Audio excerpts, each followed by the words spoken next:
asalaamualeykum wa rahmatullahi wa barakaatuhu. nu dikk ak yéen ci naafileg bis bi. naafile gi nag mooy ñeenteelu guddi gi. naafile gi ñeenti rakaa lay doon.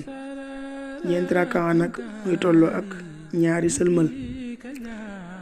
day jàng ci rakaa bu ci nekk rek faatixatul kitaab benn yoon ak xul yaa ayyuhal kaafiruun ñetti yoon.